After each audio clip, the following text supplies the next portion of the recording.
অধ্যাপক ডক্টর মোহাম্মদ ইউনূস অঢেল অর্থ বিদেশে পাচার করেছেন এবং হাজার হাজার কোটি টাকার কর ফাঁকি দিয়েছেন। যখন কিনা তিনি নিজেই সরকার প্রধান, তখন এই মুহূর্তে যে অস্থির সময় বিরাজ করছে এবং গণমাধ্যমও নানানভাবে রোশন আলো পড়ছে, তখন এই সংক্রান্ত এমন একটি ভয়ঙ্কর রিপোর্ট বাংলাদেশ প্রতিদিন কেন প্রকাশ করলো, কি উদ্দেশ্যে প্রকাশ করলো, তা নিয়ে নানান ধরনের প্রশ্ন উঠতেই পারে। আর বাংলাদেশ প্রতিদিনের যেই গ্রুপের, বসুন্ধরা গ্রুপের, তাদের সম্বন্ধ তো আমরা কম বেশি জানি। তবে যতই জানি না কেন, ডক্টর মোহাম্মদ ইউনূসের বিরুদ্ধে যে রিপোর্টটি প্রকাশিত হয়েছে, এটিকে আমরা একেবারে উড়িয়ে দিতে পারি না। তার বিরুদ্ধে এ ধরনের অভিযোগ দীর্ঘদিনের এবং এই সংক্রান্ত একাধিক মামলা তো দায়ের হয়েছে, যদিও সবগুলো থেকে তিনি অব্যাহতি পেয়েছেন। সেই জায়গা থেকে যদি বলতে হয় যে 1997 সালে যখন গ্রামীণ টেলিকমের নামে একটি তিনি লাইসেন্স নিয়েছিলেন গ্রামীণ ফোনের, তখন তিনি শর্ত দিয়েছিলেন যে এই প্রতিষ্ঠান থেকে তিনি কোনোভাবেই লাভবান হবেন না এবং এর উদ্দেশ্য হচ্ছে গ্রামীণ জনগোষ্ঠীর দরিদ্র মানুষদেরকে স্বাবলম্বী করা, এবং সেই শর্তেই সরকার তাকে লাইসেন্স দিয়েছিল। কিন্তু ডক্টর মোহাম্মদ ইউনূস কি করলেন? শুধুমাত্র এর মাধ্যমে নিজের ভাগ্য পরিবর্তন করলেন এবং দেশের স্বার্থ জলাঞ্জলি দিয়ে বিদেশি প্রতিষ্ঠান নরওয়ের টেলিনর তিনি শেয়ার হোল্ডার হিসেবে নিলেন, অধিকাংশ শেয়ার তাদের কাছে হস্তান্তর করলেন।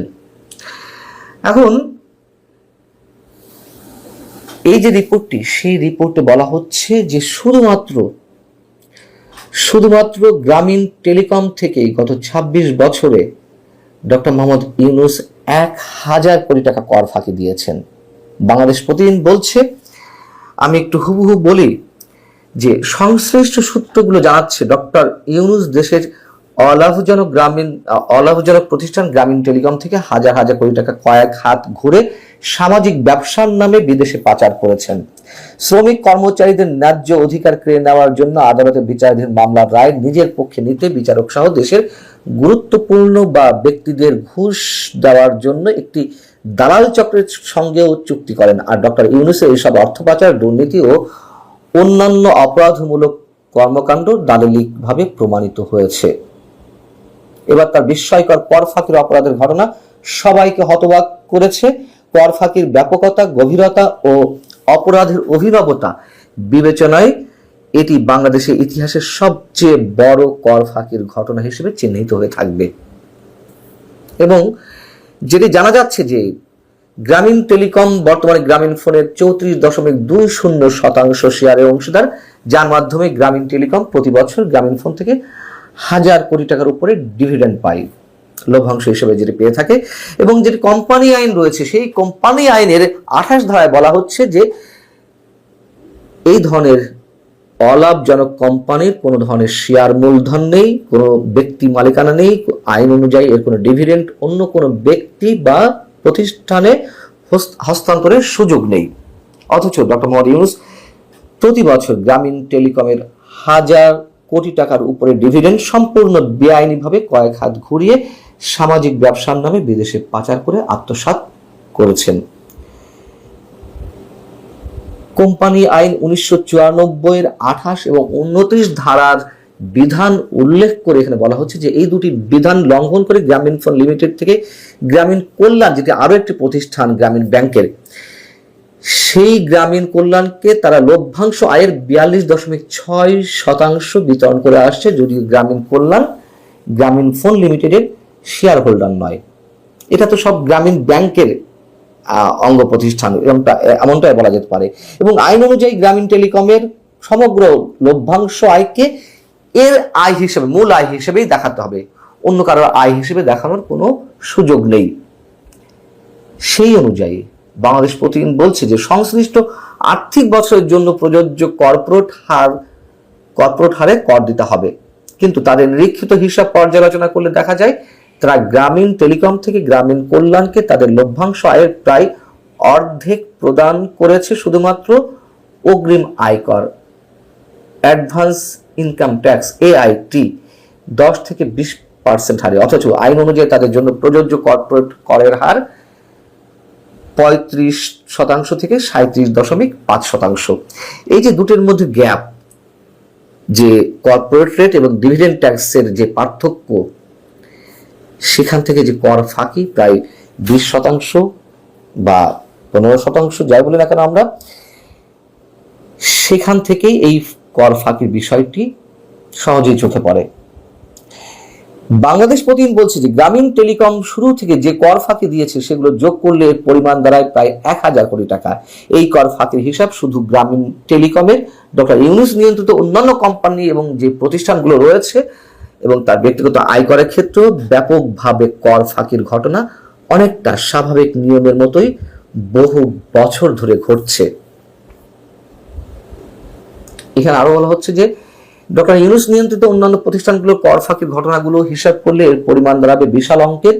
গ্রামীণ টেলিকমের 26 বছরের যে কার্যক্রম, সেই 26 বছরের কার্যক্রমে হিসাব ধরলে প্রায় 1000 কোটি টাকার কর ফাঁকি দেওয়া হয়েছে। আরো নানান ধরনের হিসাবের মধ্যে রয়েছে এবং এখানে বলা হচ্ছে যে এটি লক্ষণীয়, ডক্টর ইউনূস তার কর ফাঁকির বিষয়গুলো ধামাচাপা দিতে দেশের আদালতে বেশ কিছু মামলা ও রিট পিটিশন দায়ের করে রেখেছেন। এসব মামলা ও রিটের উদ্দেশ্য হচ্ছে কর ফাঁকি সংক্রান্ত বিষয়ে ডক্টর ইউনূস সুবিধা পাওয়া।